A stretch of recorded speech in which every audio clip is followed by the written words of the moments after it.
ఇప్పుడున్నటువంటి పరిస్థితులలో ఎక్కువ మట్టుకి అంటే ఇప్పుడు రాజధాని ఏరియా ఏదైతే అనుకున్నారో అక్కడ మొత్తం ఎక్కువ మట్టుకి ప్రైవేట్ డెవలపర్స్ తర్వాత కార్పొరేట్స్ ఈ ఎంటిటీ ఉంది. చివరికి ఏంటంటే అదే రాష్ట్ర ప్రభుత్వంలో పనిచేస్తున్నటువంటి ఉద్యోగులు కూడా అక్కడ ల్యాండ్ కొనలేనటువంటి పరిస్థితి ఉంది. ఈవెన్ గవర్నమెంట్ ప్రొవైడ్ చేసేటప్పుడు కూడా ఇన్ఫ్రాస్ట్రక్చర్ పరంగా ఆలోచించారు, కానీ అక్కడ ఉన్నటువంటి ఎంప్లాయబిలిటీ క్వార్టర్కి సంబంధించి కూడా ఆలోచించకుండానే చేశారు అని చెప్పేసి ఈ మధ్య కాలంలో వస్తున్నటువంటి రూమర్స్. సో మేము అంత అఫోర్డ్ చేయలేము అక్కడికి వెళ్ళి కూడా అని. సో ఇట్లాంటి సిచ్యువేషన్లో ఒక గవర్నమెంట్ ఎంప్లాయీ ఎగ్జిక్యూటివ్ లెవెల్ ఉన్నతనే ఉండలేనటువంటి సిచ్యువేషన్ ఆ ఖర్చులకి కానీ లేకుంటే ఆ వరల్డ్ క్లాస్ సిటీలో.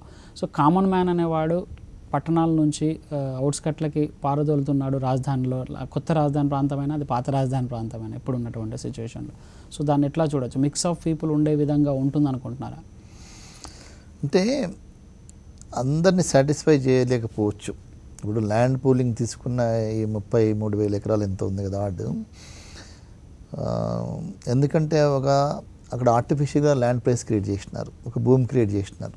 మన దగ్గర శంషాబాద్లో ఇంటర్నేషనల్ ఎయిర్పోర్ట్ రాకముందే అరచేలో సర్గం చూపించేసి మొత్తం ల్యాండ్ ప్రైస్ ఎస్కలేట్ చేసినారు. సో అది అలాంటి సిచ్యువేషన్ ఇక్కడ కూడా వచ్చింది. స్టేట్ బైఫర్కేషన్ అయిపోతుంది, ఇక్కడ ఏదో రాబోతుంది అని చెప్పేసి అక్కడ కూడా చేసినారు.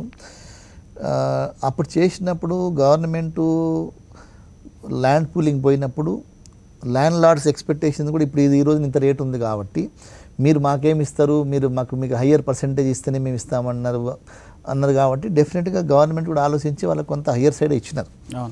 మీరు వచ్చిన ప్లాటెడ్ డెవలప్మెంట్లో వాళ్ళకి హయ్యర్ సైడ్ ఇచ్చినారు. ఎందుకంటే అది కూడా ఆల్మోస్ట్ ఈక్వల్గా ఇచ్చినారు, అందరికి ఈక్వల్గా ఇచ్చినారు. ఇక్కడ వాళ్ళని సాటిస్ఫై చేయడానికి ఇవ్వడం జరిగింది. First phase of land pooling is really greatest success.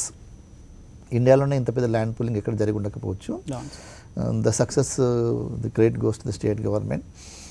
కాకపోతే ఇక్కడ సెకండ్ ఫేజ్కి వచ్చే వరకు గవర్నమెంట్ తనంతా తను చేయదు, ఎవరినో ఎంగేజ్ చేస్తుంది, అవుట్సోర్స్ చేస్తుంది. అవుట్సోర్స్ చేసినప్పుడు వాళ్ళకు ఈ ల్యాండ్ లార్డ్కి షేర్ ఇవ్వాలా, గవర్నమెంట్ ఇన్ఫ్రాస్ట్రక్చర్ ఏదైతే ఉందో మొత్తం ఇన్ఫ్రాస్ట్రక్చర్ చేయాలా, మిగిలిన ల్యాండ్ అమ్ముకుంటే వాళ్ళకి ప్రాఫిట్ రావాలా. ఈ ప్రాఫిట్ ఎప్పుడు వస్తుందంటే ఈ యొక్క రేట్ సస్టైన్ అవుతూనే వస్తాయి. ఈ సెల్లింగ్ ప్రైస్ హై లెవెల్లో ఉంటే సస్టైన్ అవుతూనే వాళ్ళు ఈ పెద్ద కంపెనీస్ వస్తారు. లేకపోతే ఈ రేట్ సస్టైన్ కాకుంటే వాళ్ళు రారు. ఆర్ డీప్ పాకెట్స్ ఉన్న వేరే కంట్రీస్ వచ్చేసి మేము ఇప్పుడు ఇన్వెస్ట్ చేస్తాము, we'll not sell our land, we'll wait for 1 or 2 decades, we'll sell they, ఎప్పుడైతే మాకు రికవరీ అవుద్దామని అప్పుడు అమ్ముకుంటామంటే అది వేరు. సో ఈ యొక్క ఈక్వేషన్లో చూసుకుంటే కామన్ మ్యాన్కు లో ఇన్కమ్ గ్రూప్ వాడికి ఈ డెవలప్డ్ ఏరియాలో దొరకడం కొద్దిగా కష్టమే అనిపిస్తుంది నాకు కూడా. వాళ్ళకున్న salaries versus income levels versus అక్కడ ఉన్న ల్యాండ్ కాంపోనెంట్ ఇవన్నీ చూసుకుంటే కొద్దిగా కష్టమే. So how government is going to solve that అనేది మనకు తెలియదు ఇది.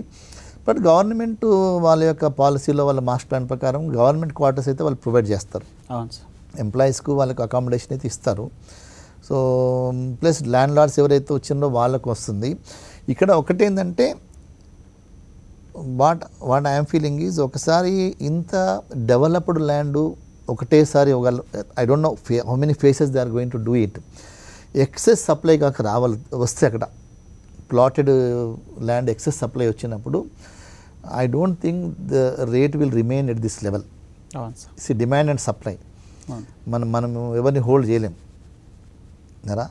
అంత సప్లై వచ్చినప్పుడు కొనేవాళ్ళు కూడా అంతమంది లేరు అక్కడ.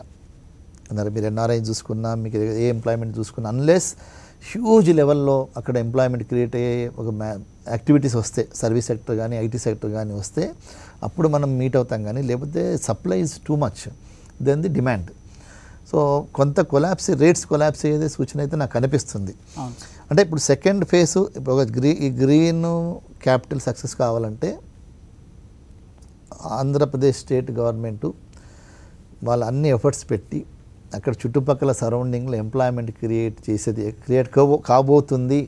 డెఫినెట్గా ఎంప్లాయ్మెంట్ క్రియేట్ కాబోతుంది, ఇక్కడ డిమాండ్ ఉంటుంది అనేది అది తీసుకొస్తేనే, ఆ ఊపు తీసుకొస్తేనే ఆ ల్యాండ్ రేట్ సస్టైన్ అవుతాయి. అప్పుడే ఆ వచ్చే ఇన్ఫ్రాస్ట్రక్చర్ కంపెనీ ఎవరో వాళ్ళకి వయబుల్ అవుతుంది. This a critical face. The second phase is very critical phase. So అందుకే మేము కూడా అప్పుడు ఇంతకుముందు కూడా ఇట్లనే డిస్కషన్లో ఉన్నప్పుడు ఏం చెప్పినామంటే అంత గవర్నమెంటే చేయకుండా కొంత ప్రైవేట్ సెక్టర్కి ఇస్తే అప్పుడు ఈ పరిస్థితులు ఉండకపోతుండే. కొంత మీరు అన్నట్టు కామన్ మ్యాన్ కూడా అందుబాటులో ఉంటుండే ప్రైవేట్ సెక్టర్లో. వాళ్ళ ఇన్ఫ్రాస్ట్రక్చరు వాళ్ళ టైం ప్రకారం వాళ్ళు చేయడము, ఒకటేసారి ఇంత ఇన్వెస్ట్మెంట్ చేయకుండా స్లో ప్రాసెస్ ఫేస్ మేనేజ్ చేసుకుంటా ఓన్లీ ట్రంక్ రోడ్స్ వేసేసి మిగిలిన ఫేస్ మేనేజ్ చేసుకుంటూ పోతే అప్పుడు ఉంటుండే. Most probably I don't no, ఇప్పుడు మీరు అన్నట్టు ఆ సిచ్యువేషన్ వచ్చినప్పుడు, ఆ క్యాపిటల్ రీజియన్లో వచ్చినప్పుడు government is also want to run mass transit కానీ మన మెట్రో కానీ రన్ చేస్తే అప్పుడు we had to go, we have to wait and see. They might have considered all these issues. Even though sir ఇప్పుడు అంటే ఏపీకి సంబంధించి చూసుకున్నట్లయితే అది ఆదాయాల పరంగా రెవెన్యూస్ పరంగా చూసుకున్న దాదాపు డెఫిసిట్ స్టేట్ కిందనే ఉంది, 15,000 కోట్ల అరౌండ్.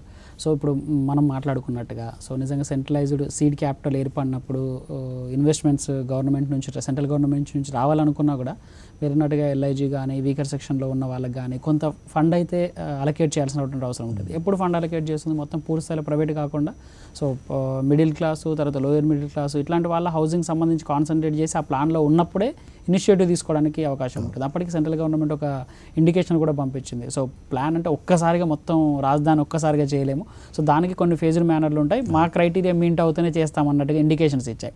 సో ఇట్లాంటి సిచ్యువేషన్లో కొంత ఏపీ గవర్నమెంట్ ఆలోచించాల్సినటువంటి అవసరం ఉంటుందంటారు. ఎందుకంటే ఫస్ట్ సీడ్ క్యాపిటల్ తీసుకున్నారు, సో దాన్ని చూస్తే కామన్ మ్యాన్కి అసలు middle class lower higher premium ఉన్న వాళ్ళు కూడా అందినటువంటి పరిస్థితి ఉంది. సో ఇంకొకటి ఏంటంటే అక్కడ ఉన్నటువంటి ప్రజలు కానీ లేకుంటే మీలాంటి నిపుణులు కానీ సో ప్రైవేట్ డెవలపర్స్కి అది ఇన్వెస్టర్స్కి మేజర్ ఇన్వెస్టర్స్కి ఫారెన్ కంట్రీ ఇన్వెస్టర్ వచ్చి చేస్తున్నాడు అంటే అసలు మన చేతికి వస్తుందా? ఒక 20,000 30,000 స్క్వేర్ ఫుట్ ఇచ్చేటువంటి వాళ్ళు నిజంగా 2,000 3,000 ఆ చుట్టుపక్కల ఉండనిస్తారా? మీరు చెప్పినట్టుగానే 1000 గజాలు ఇస్తాము అని చెప్పారు. సో పక్కనే పెద్ద షాపింగ్ మాల్ ఉండి 1000 గజాలు ఉన్న వాళ్ళని బ్రతకనిస్తారా అన్నది కామన్ మ్యాన్ నుంచి ఎక్స్పర్ట్ వాళ్ళ దగ్గర కూడా ఒక question mark. So central government funding రావాలి, ప్లస్ ఇక్కడ ఉన్నటువంటి స్టేట్ గవర్నమెంట్ సర్వైవ్ కావాలి, చూపించుకోవాలి. సో ఇవి రెండు బ్యాలెన్స్ కావాలంటే ఎట్లా? అంటే ఇప్పుడు స్టేటు ఒకటి స్పెషల్ ప్యాకేజ్ ఏదైనా ప్యాకేజ్ ఇస్తారు, క్యాపిటల్ గురించి ఇస్తారు. అది కాకుండా వేరే స్టేట్లకు ఇచ్చే ఫండ్స్ ఏవైతే ఉన్నాయో హౌసింగ్ కొరకు ఇచ్చే స్పెషల్ హౌసింగ్ కొరకు ఈడబ్ల్యూఎస్ కొరకు ఎల్ఐజీ వారికి ఇచ్చే ఫండ్స్ కానీ ఇన్ఫ్రాస్ట్రక్చర్ ఫండ్స్ కానీ ఆ రేషియో వాళ్ళకి వచ్చేది వస్తుంది కదా. వాళ్ళకి వస్తుంది. There are different models and government కూడా they know all the models. అన్నీ కూడా గవర్నమెంట్ డబ్బులు స్పెండ్ చేసి చేయాల్సిన అవసరం లేదు. విన్నారా? ఇప్పుడు ల్యాండ్ పూలింగ్లో ఏముంది, ల్యాండ్ పూలింగ్లో గవర్నమెంట్ డబ్బులు ఏమున్నాయి, లేవు కదా. అట్లనే రేపు ఇవన్నీ ఇన్ఫ్రాస్ట్రక్చర్ డెవలప్ చేసేటప్పుడు కూడా డిఫరెంట్ మోడల్స్ రెవెన్యూ మోడల్స్ చేసుకుని పోతారు. కాబట్టి దాన్ని ఓవర్కమ్ కావచ్చు. కాకపోతే ఈ చిన్న వాళ్ళ పరిస్థితి ఏందని మనకు తెలియదు. ఇంకోటి మీరు అన్నట్టు పెద్ద ఇన్ఫ్రాస్ట్రక్చర్ కంపెనీస్కు పెద్ద హౌసింగ్ కంపెనీస్కి పోయినప్పుడు డెఫినెట్గా మా మెంబర్స్ ఎవరైతున్నారు కిడాయి మెంబర్స్ లాంటి వాళ్ళు కట్టే రేట్స్కి అవి ఆల్మోస్ట్ డబుల్ ఉంటాయి. ఇప్పుడు మా వాళ్ళంతా లోకల్ ఎక్స్పర్టైజ్ వాళ్ళకు లోకల్గా వాళ్ళకు ఉంది కాబట్టి అంతా కూడా ఇన్ఫ్రాస్ట్రక్చర్ ఉంది కాబట్టి their cost of construction their administrative expenses everything is too low. మేము ఇంతకుముందు కూడా మేము స్టార్టింగ్లో ఇక్కడ హైదరాబాద్లో కూడా ఎప్పుడైతే మల్టీనేషనల్ కంపెనీస్ పెద్ద కంపెనీస్ వచ్చి రియల్ ఎస్టేట్లో రాకముందు మా ప్రైజెస్ వర్ వెరీ రీజనబుల్. హైదరాబాద్లో రీజనబుల్, బట్ పెద్దగా ఎప్పుడైతే ఆ కంపెనీస్ వచ్చి స్టార్ట్ చేసినాక వాళ్ళు కూడా కాంట్రాక్ట్ని ఎంగేజ్ చేసి వాళ్ళ మార్జిన్ వాళ్ళ ఎక్స్పెన్సెస్ వాళ్ళ శాలరీస్ వాళ్ళ ఇవన్నీ ఇంట్రెస్ట్ కాంపౌండ్ పెట్టే వరకు వాళ్ళు చాలా హై రేట్ ఉంది వాళ్ళది. సో అందుకే వాళ్ళు ఓన్లీ కొన్ని సెక్టర్లో సర్వైవ్ అవుతున్నారు. వాళ్ళు హౌసింగ్కి వచ్చే వరకు maximum 90% of the stock is sold by local developers ఇక్కడ. సో వాళ్ళ రేట్లో అమ్మాలంటే కష్టం, సో కొనడం కూడా కష్టము. ఇంకోటి ఏంటంటే మన దగ్గర కూడా వేరే బాంబే లాంటి సిటీస్లో ఉన్నంత ఇన్కమ్ లేదు, పర్ క్యాపిటల్ ఇన్కమ్ లేదు ఇక్కడ.